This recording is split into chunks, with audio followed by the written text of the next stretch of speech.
Chapter 1. The Mark of Prophecy. Bite and Bind. The scroll arrived in blood. Azrael watched it materialize on the stone altar of the Druid Circle at midnight, the parchment unfurling like a living thing, crimson liquid coating its edges before the ink could even dry. His hybrid form, caught between wolf and human, tensed instantly. Blood magic meant consequence. Blood magic meant the elders had finally decided his existence was too dangerous to tolerate. He reached for it with clawed fingers. The parchment burned before he touched it, and the words seared directly into his consciousness. Before the equinox rises, the hybrid wolf must soul-mark the phoenix serpent, or the bloodline of Azrael dies forgotten. His knees buckled. Soul-mark. Not kill, not subdue. Soul-mark. The most intimate magic known to paranormal kind. To soul-mark another being was to bind your spiritual essence to theirs, to create a connection so profound that separation meant death. The last soul-marking had occurred 300 years ago, and it had nearly torn apart the entire fabric of the veil. They wouldn't dare. His voice was gravel, wolf and man blended together. They wouldn't ask me to. The parchment dissolved into ash. But the command remained, burned into his mind, with the permanence of a curse. Across the veil, in the obsidian throne room of the Eternal Court, Lyrian held an identical scroll. She didn't burn it. She shredded it with her bare hands, scales erupting across her palms, as her serpent form threatened to overtake her human disguise. The Supreme Judge watched from his crystalline perch, unmoved by her rage. "This is insanity," Lyrian hissed, pieces of parchment falling like snow around her. "You're asking me to soul-mark a wolf, a creature my kind has hunted for 3 centuries. A creature I've been bred to despise. We're asking you to ensure your lineage's survival," the judge responded, his voice like ice fracturing. "The phoenix bloodline has weakened. A soul mark with a hybrid of equal power would restore your bloodline's vitality. It's strategically sound. It's a death sentence." Lyrian turned, her eyes, serpent gold and terrifying, boring into his. "If I soul mark the wrong wolf, if there's no compatibility, the bond will consume us both. We'll go mad, we'll." "Then ensure there is compatibility," another elder interjected smoothly. "Prove your species' superiority. Win the binding." Lyrian's hands clenched into fists. Win the binding. As if a soul mark were a competition. As if love were something to conquer. But the command was absolute. The bloodline was fading, and refusal meant watching her entire species, her mother, her sisters, the 1,000 serpents under her rule, fade into extinction. She straightened, scales receding, her human face a perfect mask of royal indifference. When? The neutral arena. Midnight. The wolf will be waiting. The Vale's neutral arena existed in a space between spaces, a circular amphitheater, carved from midnight stone, suspended in perpetual twilight, where neither wolf nor serpent held territorial advantage. Luminescent vines twisted through the air like living veins, pulsing with a sickly beautiful bioluminescent light. Azrael arrived first, his hybrid form deliberately displayed, half-shifted, showing fangs and claws, making clear his combat readiness.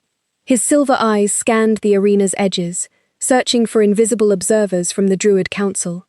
There would be witnesses, there always were. The opposing gate opened. She emerged like violence wrapped in silk. Lyrian's human form was breathtaking. Obsidian skin, serpent gold eyes that glowed in the arena's twilight. Her hair a cascade of emerald that seemed to move of its own volition. But it was her presence that made Azrael's breath catch. The raw power radiating from her was ancient, terrifying, utterly magnetic. She didn't speak. Neither did he. They circled. "Wolf," she finally said, her voice carrying the hiss of 1,000 serpents. "I don't know which lineage sent you, but I suggest you surrender now. I have no interest in prolonging your suffering." Azrael's lips curved into something that wasn't quite a smile. "Serpent, I could say the same, but something tells me you're too proud to accept mercy. Try me." She moved first, impossibly fast, her form shimmering as serpent scales rippled across her shoulders. Her claws, tipped with obsidian venom, raked toward his throat. Azrael shifted, meeting her strike mid-arc. His hybrid strength collided with her serpent grace, and the impact sent shards of midnight stone cascading through the arena like dark rain. The fight escalated instantly. Lyrian was good, the kind of warrior who fought with centuries of instinct, each movement economical and lethal. She flowed between forms like water, moments of full serpent displacement, creating deadly momentum shifts. Azrael matched her, his druid magic lending him adaptability she didn't expect, his hybrid constitution giving him resilience she couldn't quite break. But he was holding back. She felt it after the 7th exchange. A hesitation in his movements, a fraction of a second where he could have gone for a killing strike, and didn't. Rage flooded through her, pure and white-hot. "Fight properly!" she snarled, her serpent form erupting fully, scales of emerald and black consuming her body as she struck with the full weight of her phoenix lineage. Fire ignited along her claws, bioluminescent venom flame that burned with supernatural intensity. "I am fighting properly," Azrael responded, his voice still controlled, almost curious. He rolled beneath her attack, his eyes tracking her movements with predatory focus. Not hostile focus, studying focus. "You're magnificent." The compliment enraged her more than an insult ever could. Lyrian screamed, an actual scream, the sound of 1,000 serpents combined, and unleashed a venom strike that spiraled through the arena in a corkscrewing helix of poison and power. Azrael barely dodged it, the strike turning the stone behind him to acrid smoke. She was breathing hard now, her serpent form magnificent and furious, her gold eyes blazing with a mixture of combat lust and genuine rage. "Stop studying me like a specimen. Either fight or die." "I'm not studying you," Azrael said quietly. He shifted fully then, his human form dissolving into pure wolf, massive, ancient, silver-furred and otherworldly. When his voice came, it rumbled through the arena like distant thunder. "I'm remembering you." The words hit her like a physical blow. Lyrian hesitated for just a fraction of a second, but Azrael was already moving, closing the distance faster than serpent reflexes should have allowed him to recover from. He went for her throat, his fangs glinting in the twilight, his massive wolf jaws opening to deliver what should have been a killing bite. And he stopped.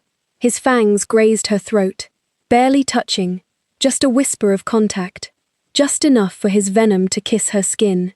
The world fractured, reality split like glass, and suddenly Azrael and Lyrian were elsewhere, suspended in a space of memory and magic, their forms overlapping, translucent, caught between moments across centuries.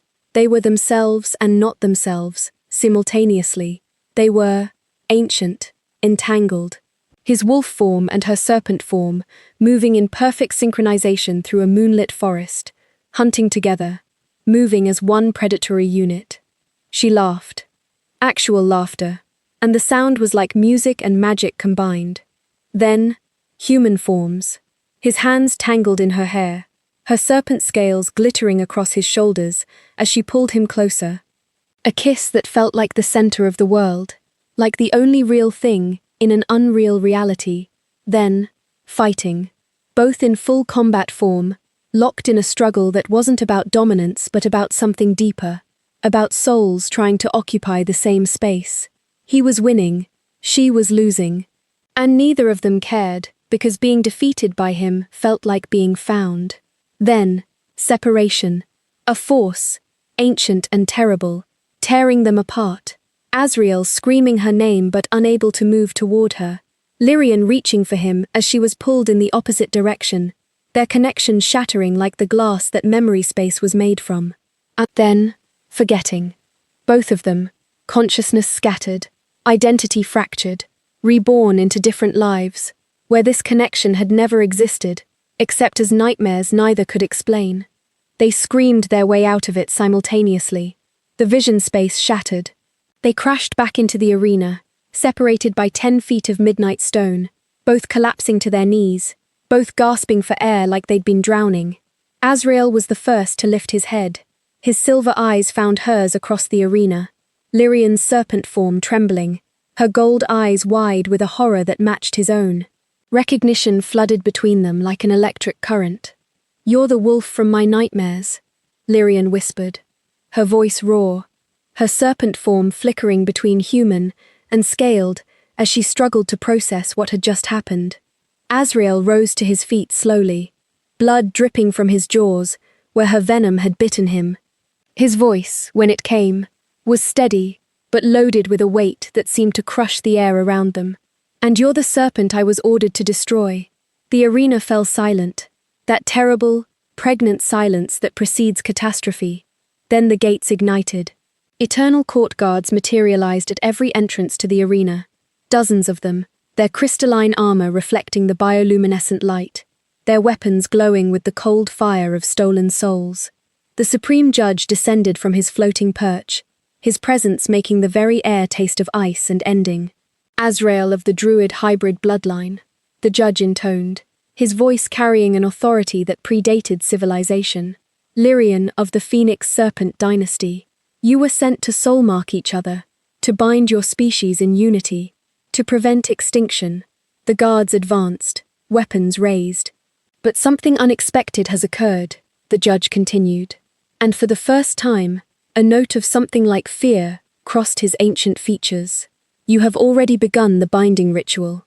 Accidentally or intentionally, your souls have touched." Azrael and Lyrian locked eyes across the arena once more. The connection was still there, fragile, incomplete, but undeniably present, like a thread connecting their consciousnesses, pulsing with the echo of past lives and present danger. "Now," the Supreme Judge said, raising his hand, "you have 48 hours to complete the soul mark, or both your bloodlines will face erasure." The guards closed in from all sides. "Guards," the judge commanded, "take them into holding. Separate cells. They will not contact each other until they understand the consequences of what they've begun." As the crystalline guards seized Azrael, he didn't resist. Instead, he locked his silver gaze with Lyrian's serpent gold one, across the arena's expanse, and he spoke a single word, a name, that seemed to crack the very foundation of the veil. "Lyrian." She gasped, the name hitting her like a physical blow, her serpent form convulsing, as if his voice alone could unravel her carefully constructed identity. The guards dragged them in opposite directions, both fighting now, both reaching toward each other across the widening distance, both screaming as the connection between them stretched like a rope being pulled taut. And as the arena gates slammed shut between them, neither wolf nor serpent could deny the terrifying, undeniable truth. The prophecy wasn't a command anymore. It was a bond already beginning to kill them both. Chapter 2. The Binding Ritual. Architected dramatic chapter structure, with escalating stakes and paranormal tension. Architected dramatic chapter structure, with escalating stakes and paranormal tension. Chapter 2. The Binding Ritual, Bite and Bind. The holding cell was crystalline. Transparent walls that showed nothing but other transparent walls endlessly reflected back. Azrael sat in absolute silence, his hybrid form locked in place by enchanted chains that burned where they touched his skin. Silver-laced bindings, designed specifically to neutralize druid magic. The Supreme Judge entered without fanfare. "Your council has abandoned you," the judge said, his ancient voice filling the small space like poison gas. "They've issued a formal renunciation. Azrael the Hybrid is no longer recognized as druid bloodline. You are, as of this moment, an abomination without protection or lineage." Azrael didn't respond, didn't even look up. "They believe you initiated contact with the Serpent Queen deliberately," the judge continued, circling him like a predator assessing wounded prey. "That you used forbidden magic to create the shared vision. They call it seduction. Corruption. An act of treason against all wolf kind." Still nothing. The judge leaned closer, his breath like winter air. Did you intentionally trigger the soul bond ritual?" When Azrael finally spoke, his voice was barely a whisper. "No, but I'm not sorry it happened." The judge's expression didn't change, but something ancient and terrible flickered behind his eyes. He turned and left without another word, the crystalline door sealing behind him with a sound like reality breaking. Lyrian's interrogation was more theatrical. The Eternal Court had assembled in full, dozens of ancient entities surrounding her holding chamber, their forms shifting between solid and shadow, their collective presence making the air itself feel hostile. She remained in human form, refusing to give them the satisfaction of seeing her serpent fear. "Your court considers you a traitor," the Supreme Judge announced, his voice echoing through the chamber. "They believe you allowed the wolf to manipulate you, that you failed your most basic duty, to protect your bloodline from corruption." Lyrian's serpent gold eyes blazed. "My bloodline is dying. If the council wanted it protected, they should have managed it better than." Silence. The word was a command that made her teeth ache. "The question is simple. Did you initiate the vision bond with the wolf, or did he seduce you into it?" Lyrian's hands clenched into fists. She could feel the incomplete bond humming beneath her skin now. A phantom sensation like Azrael's presence was somehow inside her consciousness, scratching at the walls of her mind, desperate to complete what had been started. "It was accidental," she said coldly. "Our fangs crossed." The magic responded. "Nothing more." "Then why?" Another elder interjected, his form a writhing shadow of ancient malice. "Do we sense a desire within you to complete the bond? Why can we taste your hunger for this creature?" Lyrian's breath came sharp and fast. The elder was right. The incomplete connection was maddening, not painful yet, but unsettling, like an itch deep in her soul that couldn't be scratched. And beneath the discomfort was something worse, genuine need. Her consciousness kept reaching toward that thread that connected her to Azrael, trying to pull it taut, trying to strengthen it. She wanted the bond completed. The realization horrified her. "Take her back to the cell," the Supreme Judge commanded. "We'll attempt the controlled ritual at dawn." As the guards seized her, Lyrian felt it, a distant echo through the incomplete bond. Azrael's presence, reaching back toward hers across whatever distance separated their holding chambers. The contact lasted only a fraction of a second before the guards pulled her away, but it was enough. Enough to know he was thinking of her, enough to know he wanted this too. Midnight came and went. Azrael waited until the guards' rotation shifted, until the crystalline corridors of the Eternal Court fell into their deepest silence. Then he moved. The silver-laced chains were designed to neutralize Druid magic, but they had one critical weakness. Druid magic fed on sacrifice. On cost. On the willing surrender of something precious. Azrael began to chant in the old language, words that predated the veil itself, words that could only be spoken by those willing to bleed for their power. He could feel it happening as he spoke, his youth draining away. The silver in his fur, dark now becoming grey. The strength in his muscles aging into brittleness. For every word of power he invoked, years were stripped from his lifespan. Worth it, he thought, feeling his face grow heavy with age that hadn't existed moments before. Worth all of it. The chains shattered. He moved like liquid shadow through the corridors, following the phantom thread of the incomplete bond, letting Lyrian's presence guide him. She was close, desperately close. He could feel her panic, her fear, her desperate need for him to reach her before.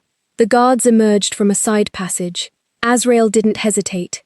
He shifted fully into wolf form, his aged body moving with supernatural speed, his fangs and claws making quick work of the three guards who tried to stop him. He didn't kill them, couldn't afford the magical retaliation that death would trigger, but he left them unconscious and broken in his wake. Then he found her cell. Lyrian was pressed against the crystalline wall from the inside, her serpent gold eyes wild, her human form shaking. When she saw him, actually saw him, not as a phantom through their bond, but in physical reality, she gasped. "You're old," she whispered. Azrael ignored the comment. He pressed his aging hands against the crystalline barrier, and power flowed from him like water. The cost was immediate and catastrophic. He could feel more years dissolving away, his body becoming brittle, his hair turning white, but the barrier cracked. Lyrian didn't wait for it to shatter. She shifted into serpent form and moved through the fractures, her scaled body sinuous and fast. The moment she was free, she shifted back to human, her eyes taking in his transformed appearance with an expression that was part horror, part awe. "How long do we have?" she asked, without preamble. "Before they realize we're gone? Minutes. Maybe less." Azrael's voice was raspier now, aged by the power he'd burned. "We have two options. We go to the ritual chamber and submit to the court's controlled soul mark, which gives them dominion over both our life forces. Or we do it ourselves. Now, uncontrolled. Lyrian finished the thought, her golden eyes meeting his. That would kill us if the magic isn't compatible. Yes, but if it works, they lose their leverage. We bind ourselves on our terms. Alarms began shrieking through the eternal court's crystalline walls. Lyrian didn't hesitate. She grabbed his aged hand. He was old enough now that his skin was papery thin, and pulled him deeper into the holding chamber. There's a ritual space beneath this level. I felt it through the bond. The magic is thin there, the barrier between the veil and the void. It's where they perform the most powerful rituals. They ran. The descending staircase spiraled downward into absolute darkness, lit only by the bioluminescent traces of their bound magic, creating halos around their bodies. Behind them, the sounds of pursuit grew louder. The Supreme Judge's voice echoed through the corridors. Stop them! They cannot complete the bond. If they complete the bond, everything changes. The fear in that command was unmistakable. They burst into the ritual chamber, a vast circular space carved from the veil's primordial stone, its walls inscribed with every binding ritual ever attempted, every soul mark ever recorded. The ground was a perfect circle, and at its center burned a flame that was not fire, but something else entirely. Pure soul magic, uncontrolled power waiting to be channeled. This is insane, Lyrian whispered. Completely insane, Azrael agreed. They stepped into the circle together. The moment both their feet crossed the threshold, the chamber sealed. Crystalline barriers erupted from the floor, containing the magical space, separating them from the pursuing guards who now lined the circular walls above, watching. There's no turning back now, Lyrian said, her serpent gold eyes fixed on his. I don't want to turn back. Azrael reached for her hand. I saw us, Lyrian. In the vision. I saw us across lifetimes. And every single time, we chose each other. Even when it was forbidden. Even when it would destroy us. We chose. Tears streaked Lyrian's face. Actual tears. A Serpent Queen actually weeping. The court forced me to hunt you. To find you. To mark you. And I hated you before I ever met you. I know. And my council ordered me to subdue you. To bind you to me without consent. To take away your choice. Azrael stepped closer, his aged hand reaching up to cup her face. But that moment in the arena, when I remembered us, when I felt you, I didn't want to follow orders anymore. I wanted to choose you, freely, completely. Azrael, say yes. Not because of the prophecy, not because of the deadline, not because the bond is incomplete and driving you mad. Say yes because you want to.